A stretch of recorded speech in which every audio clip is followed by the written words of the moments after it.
अगर देखा जाए तो मुख्यमंत्री योगी आदित्यनाथ अगर आरएसएस प्रमुख मोहन भागवत से मुलाकात होती है तो क्या लगता है मिलने के बाद कुछ ताकत बढ़ेगी यूपी में? जिस तरह से 2024 लोकसभा चुनाव का परिणाम रहा, तो जिस तरह से दूरी बनी थी, तो क्या लगता है कि ये जो खाई थी क्या वो पटेगी? नहीं, देखिए, सबसे पहले मैं आपको ये बता दूं कि कोई दूरी नहीं बनी थी और आरएसएस बीजेपी का एक अभिभावक स्वरूप है। भारतीय जनता पार्टी के क्या करना है, किस तरीके से, आरएसएस अभिभावक स्वरूप है, तो कोई दूरी नहीं है। और मुलाकात तो देखिए एक औपचारिकता है और मुलाकात से स्वाभाविक है कि मजबूती बनेगी और 2024 के लोकसभा चुनाव में जो भी कमियां रहीं, जो भी जिस वजह से भी हमारी सीटें कम हुई, इन सब पे भी कुछ चर्चाएं होंगी और इससे स्वाभाविक रूप से तो मजबूती तो मिलेगी ही। और मोहन भागवत जी का गोरखपुर में मैं आपके चैनल के माध्यम से उनका स्वागत करता हूं, अभिनंदन करता हूं। गोरखपुर वासी एक एक व्यक्ति मोहन भागवत जी का स्वागत करता है, अभिनंदन करता है। कुछ और लोग हैं, उनसे भी बात करेंगे। जिस तरह से देखा जाए तो आरएसएस ने बीजेपी को टोका, तो विपक्षियों के लिए एक मौका मिल गया। विपक्ष जो है इस पर हमलावर हो गया कि दूरी बढ़ गई है और सब कुछ ठीक नहीं चल रहा है। लोगों का बयान, नेताओं का बयान आने लगा। किस तरह देखते हैं? आरएसएस भारतीय जनता पार्टी का एक हमेशा गार्जियन के रूप में साथ दिया है और भारतीय जनता पार्टी की दूरी कभी नहीं बढ़ी आरएसएस से। अब ये कहाँ से विपक्ष को सूचना मिली, ये तो वही लोग बता सकते हैं, लेकिन हमको ये लगता है कि मोहन भागवत जी से मिलना हमारी पार्टी के उत्तर प्रदेश के यशस्वी मुख्यमंत्री का शिष्टाचार है और ये भारतीय जनता पार्टी के हर कार्यकर्ताओं के अंदर एक शिष्टाचार है। अपने बड़ों का हमेशा सम्मान किया गया है और करते आ रहे हैं हम लोग। कुछ और लोग हैं, उनसे भी बात कर लेते हैं। अगर आरएसएस बीजेपी से दूरी हो गई तो क्या लगता है कि ये मजबूर हो जाएगी बीजेपी? पहली बात तो देखिए, ये संभव है ही नहीं कि आरएसएस और भाजपा अलग रहें, क्योंकि भाजपा भारतीय जनता पार्टी को ही एक आरएसएस का बल मिलता है और वो ज़मीन स्तर से लेके ऊपर स्तर तक कार्य करते हैं, भाजपा के लिए ही किया जाता है। तो इसमें से संभव ही नहीं है कि भाजपा और आरएसएस की दूरी, हाँ कुछ कमियों के वजह से बिल्कुल सही है कि सही दिशा दिखाती है आरएसएस, उसमें कहीं से दूरी की संभावना तो है ही नहीं। कुछ और लोग हैं, उनके बीच भी चलेंगे, उनसे भी बात करेंगे। जिस तरह से देखा जाए तो 24 के जो परिणाम आए, तो कहीं ना कहीं लगता है कि इस परिणाम से सीख हुई होगी और आगे जो है इस कमी को दूर करना चाहेगी। नहीं, बिल्कुल, जो 24 का परिणाम है इससे सीखने की ज़रूरत है। आगे अभी हम लोगों का 2027 का चुनाव है प्रदेश का, तो 2024 में जो भी कमियां रही हैं और हमारा भारतीय जनता पार्टी के अंदर भी इस चीज़ का मंथन चल रहा है और आरएसएस के अंदर भी चल रहा है कि क्या कमियां रही हैं, जनता किस मुद्दे को लेकर के नकारी है, अगर किसी की नाराज़गी थी तो क्यों थी, तो इस चीज़ का मंथन चल रहा है। और 2027 में आपको मैं आश्वस्त करता हूं कि भारतीय जनता पार्टी पूर्ण बहुमत से उत्तर प्रदेश में योगी आदित्यनाथ जी के नेतृत्व में फिर से सत्ता में आएगी और तीसरी बार यहाँ पे हैट्रिक लगेगा। कुछ और लोग हैं, उनके पास भी चलते हैं कि देखा जाए इस तरह से तो जिस तरह से कहा जा रहा है कि आरएसएस और बीजेपी में दूरी बढ़ी है, तो मुख्यमंत्री योगी आदित्यनाथ अगर मुलाकात करते हैं तो ये मुलाकात के बाद क्या उस दूरी को कम करने का काम होगा? देखिए, भारतीय जनता पार्टी और आरएसएस में कभी दूरी नहीं रही है और दूसरी चीज़, परम पूज्य महाराज जी उत्तर प्रदेश के मुख्यमंत्री हैं। जब भी राष्ट्रीय स्वयंसेवक संघ के सरसंघ चालक श्री मोहन भागवत जी आए हैं, महाराज जी ने उनसे मिलने का तत्पर प्रयास किया है और मिलते भी हैं। तो ये इसमें कोई भी कह लीजिए एक तरह से कोई त्रुटि नहीं है कि उनसे और महाराज जी में और उसमें मिलने में, मोहन भागवत जी से मिलने में कहीं कोई दिक्कत है। वो शिष्टाचार के रूप में मिलेंगे जरूर, अपनी बातों को रखेंगे। और रही बात प्रदेश और देश की चुनाव की, तो देखिए चुनाव में भी एक दो कमियां रहीं। पहला तो देखिए, हम तो ये कहेंगे कि भारतीय जनता पार्टी को अपने कई सीटों पे प्रत्याशी बदलने चाहिए थे और दूसरी चीज़ ये कि अपने कार्यकर्ताओं को भी मान सम्मान बढ़ाना चाहिए, अपने कार्यकर्ताओं को भी अवसर दें, ये एक सबसे बड़ा फैक्टर है। नाराज़गी कहीं ना कहीं वो खुल के बाहर सामने आई है, जिसका परिणाम आज ये देखने को मिला है। नहीं तो भारतीय जनता पार्टी तो अक्सर हम बतावें 3 से 90 या 400 पार होना था, तो ये त्रुटि नजर आई है। कुछ और लोग हैं, उनसे भी बात कर लेते हैं। देखा जाए तो आरएसएस ने बीजेपी को टोका तो विपक्ष को मिल गया इसका मौका, क्या किस तरह से देखते हैं? विपक्ष इसमें हमलावर हो गया। इसमें विपक्ष का काम बोलना है, कुछ ना कुछ बोलेगा, ये उनका आंतरिक मामला है, इसमें उस विपक्ष को बोलना ही नहीं चाहिए। किस मुद्दे बोलेंगे विपक्ष? सरकार तो भाजपा बना ही ली है। जिस तरह से आरएसएस और विपक्ष का कहना है कि आरएसएस और बीजेपी के बीच में सब कुछ ठीक नहीं चल रहा है। दोनों ठीक है। रहा बात कहने की तो खिसियानी भी लिखा मान मुझे। अब उन लोग कह रहे थे कि हमारी सरकार बन रही है, 80 में 80 सीटें आ रही हैं। हाँ, ये मानूंगा विपक्ष ने इस बार अच्छा काम किया, मतलब प्रयास किया, सीटें अच्छी लाई, शुभकामनाएं हैं। लेकिन सरकार हम लोग बना चुके हैं, तो इसमें विपक्ष का कोई रोल नहीं है। विपक्ष को अब चुप रहना है, 5 साल चुप ही रहे। जिस तरह से अगर देखा जाए तो कहा जा रहा है विपक्ष जिस तरह से हमलावर है कि अब जो है इन दोनों के बीच में ठीक नहीं चल रहा है। उधर आरएसएस की तरफ से कुछ बयान आते हैं। तो मुख्यमंत्री की अगर जो मुलाकात होती है तो ये मुलाकात कितना इस दूरी को कम करेगी? देखिए, पहली बात तो मैं आपको आश्वस्त कर दूं कि परिवार चलाने के लिए गार्जियन सबको खुश नहीं कर पाता है। ये देश और प्रदेश की बात है। देखिएगा, ये मुलाकात शिष्टाचार की मुलाकात है और ये महाराज जी और भारतीय जनता पार्टी के सारे कार्यकर्ता हमेशा एक दूसरे का सम्मान करते हैं और करते रहेंगे। हाँ, कहीं दूरियां अगर आई होंगी तो निश्चित रूप से अगर आपस में लोग मिलते हैं तो लोग कहते हैं, वैसे भी कहते हैं हमारे वहाँ, सारे सिकवे गीले भुला के कहो, जो भी कहना है मुस्कुरा के कहो। तो देखिएगा, ये दूरी कम होगी। कहीं भूल चूक हुई है, जैसे अपने कार्यकर्ताओं का जो शोषण हुआ, जैसे कांग्रेस पार्टी से कुछ लोग आके मिल गए, कुछ लोग कहीं से आके मिल गए, तो उसमें जो कार्यकर्ताओं की नाराज़गी देखी गई ये भी खत्म हो गई। कल देखिए उत्तर प्रदेश के यशस्वी मुख्यमंत्री पूज्य महाराज जी ने मंदिर पर बुला के सारे कार्यकर्ताओं को आपस में बैठा के वहाँ पर विचार मंथन किया और पूछा सब लोगों से कि किस कारण गोरखपुर में खास करके वोटिंग परसेंट कम हुआ। जब महाराज जी पहली बार यहाँ सांसद बने थे तो 7 से 12 हज़ार के बीच में चुनाव लीड किए थे, लेकिन उसके बाद उनकी लीड हमेशा बढ़ती गई। उसके बाद देखिए 3 लाख 4 लाख वोटों से उनकी लीड बढ़ती गई। तो महाराज जी ने इस बात को पूछा और सारे लोगों ने कहा नहीं महाराज जी, हम लोगों से जो गलती सही हुई है उसके लिए हम लोग दिन रात मेहनत करेंगे और 27 के आने वाले चुनाव में देखिएगा इसका परिणाम अति ही उत्तम होगा, जिससे उत्तर प्रदेश में फिर भारतीय जनता पार्टी की ही सरकार बनेगी और योगी आदित्यनाथ महाराज जी फिर मुख्यमंत्री भी होंगे। चलिए, कुछ और लोग हैं। 24 की बड़ी सीख आरएसएस को अब रहना होगा नज़दीक। जिस तरह से चुनाव होने के पहले जिस तरह से जेपी नड्डा जी का बयान आता है राष्ट्रीय अध्यक्ष कि अब हमें आरएसएस की ज़रूरत नहीं है, जिसके बाद इधर से मोहन भागवत जी बयान दे देते हैं। तो इस तरह के जब बात होती है तो 2027 आने वाले चुनाव में क्या अब दूरियों को कम करने का काम होगा? मोदी अच्छे काम किए हैं, ठीक है, मगर आवास सब अमीरों को मिला, गरीबों को ही नहीं मिला है। काम तो किए अच्छे हैं मगर उनके पड़ताल जांच किया जाए। हाँ, कि क्यों गरीब को नहीं, क्यों नहीं? कुछ और लोग हैं, उनसे भी बात कर लेते हैं। जिस तरह से अगर कहा जाए तो अब 24 की सीख से 24 में जो हुआ, तो क्या लगता है आरएसएस इस 24 की जिस तरह से दूरी थी उससे अब 2027 के चुनाव में उससे कुछ सबक लेके आगे काम करेगी? नहीं, देखिए, आरएसएस जो है मोहन भागवत जी भारतीय जनता पार्टी के लिए एक कह लीजिए कि अवतार के रूप में है और भारतीय जनता पार्टी को आरएसएस जो जिस रूप में आगे बढ़ाती है वो उसका परिणाम निश्चित रूप से रही है कि 2027 के चुनाव में परम पूज्य महाराज जी एक बहुत अच्छी लीड के साथ हम लोग को सीटों के साथ आगे आएंगे। पिछला भी रिकॉर्ड तोड़ेंगे वो और फिर से परम पूज्य महाराज जी मुख्यमंत्री बनेंगे और इसमें कहीं संदेह नहीं है कि आरएसएस और परम पूज्य महाराज जी के बीच में कहीं कोई दिक्कत है।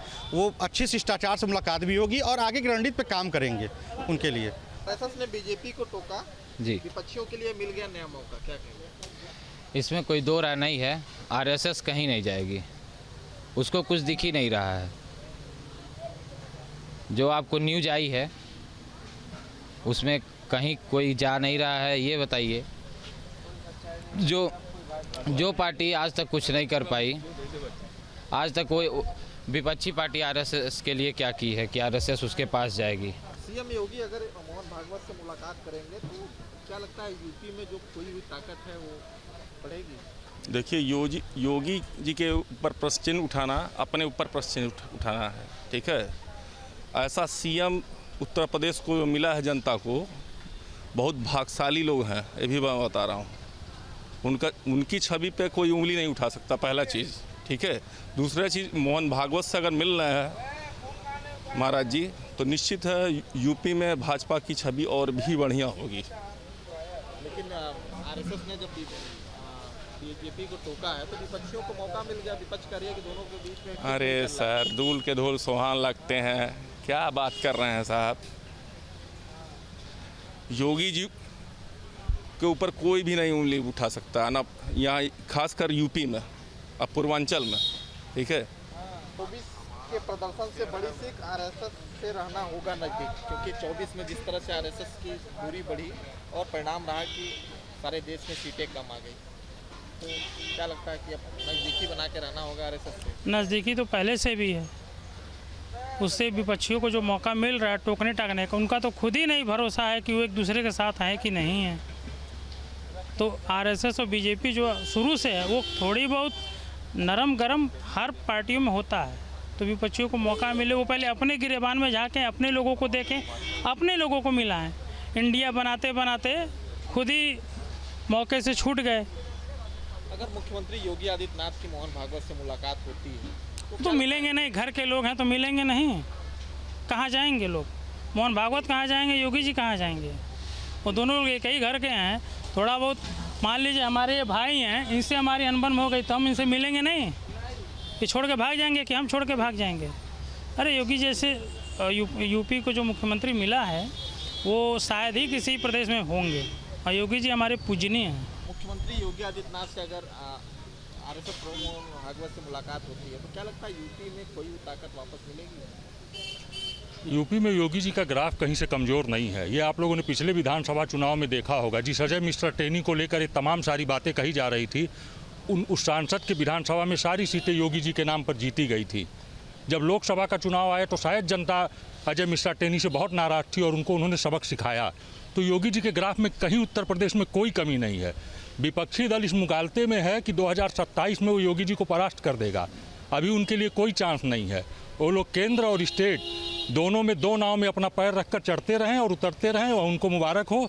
योगी जी का ग्राफ बहुत अच्छा है, जन जन में योगी जी के लिए समर्थन है। जब विधानसभा का चुनाव आएगा तो उत्तर प्रदेश की अस्मिता के नाम पर योगी आदित्यनाथ को हर नौजवान, हर जाति और हर तबके का वोट मिलेगा। अगर देखा जाए तो आरएसएस ने जिस तरह से बीजेपी को टोका है तो विपक्षियों को एक मौका मिल गया है कि इन दोनों के बीच में ठीक नहीं चल रहा है, ठीक नहीं है। राष्ट्रीय स्वयंसेवक संघ का काम ही है भारतीय जनता पार्टी का मार्गदर्शन करना, और मार्गदर्शक और पिता वही अच्छा होता है जो समय समय पर अपने लोगों को मार्गदर्शन देता रहे, जिससे लोग अनुशासन में रहें और सही तरीके से अपनी बातों को रख सकें। अगर आरएसएस प्रमुख मोहन भागवत को ये लगा कि भारतीय जनता पार्टी में कोई कमी है तो इनका प्रमुख कर्तव्य है कि उनको टोका जाए।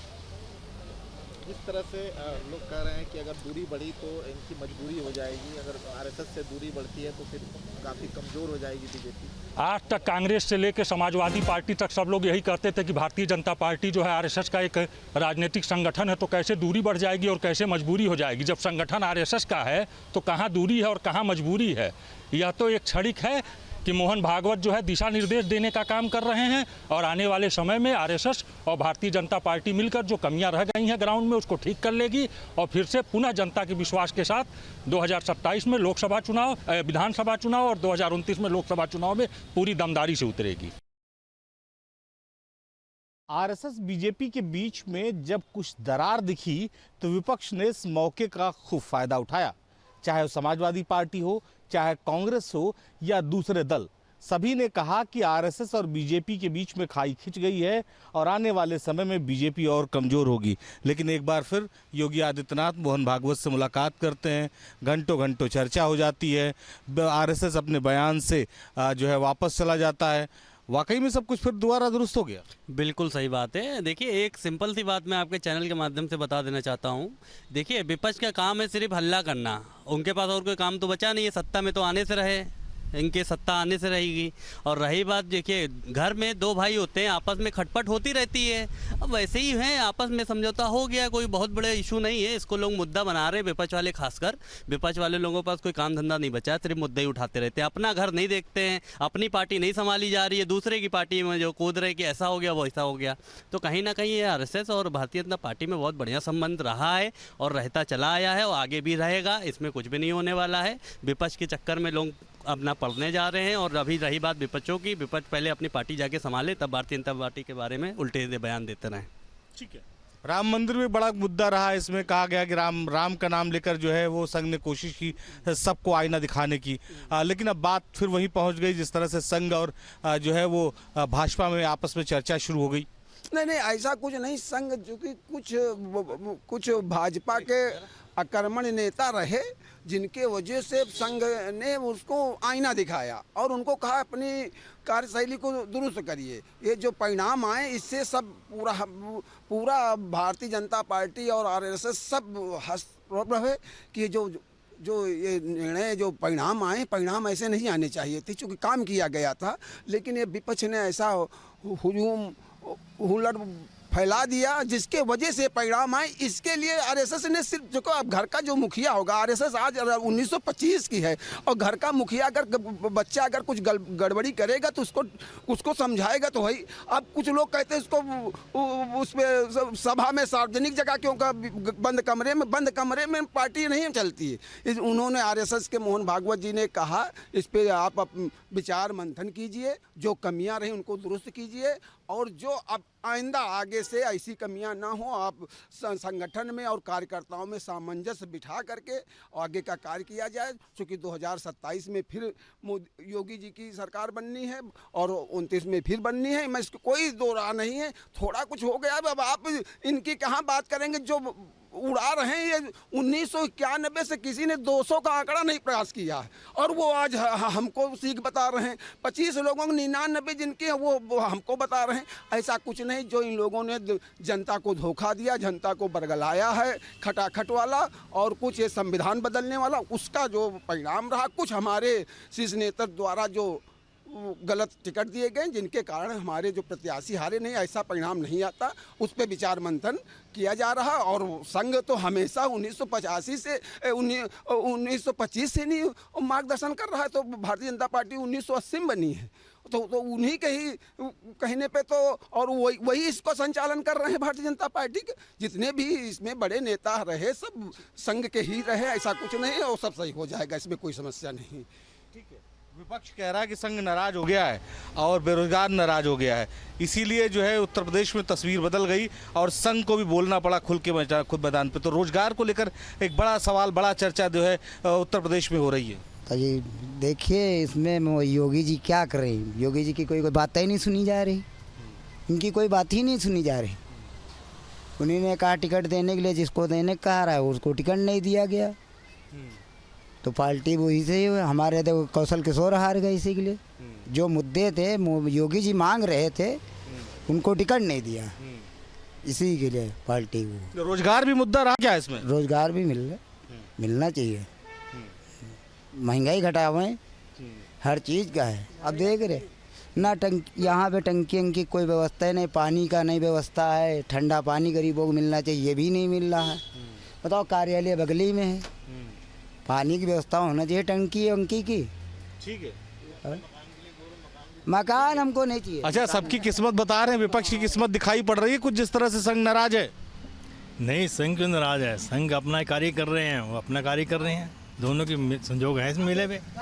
मोदी जी अपने संजोग से रहेंगे और बीजेपी सरकार जो हमेशा के लिए जो है अपना कार्यक्रम करती रहेगी, वो पब्लिक भी उसमें संजोग देगी उनका।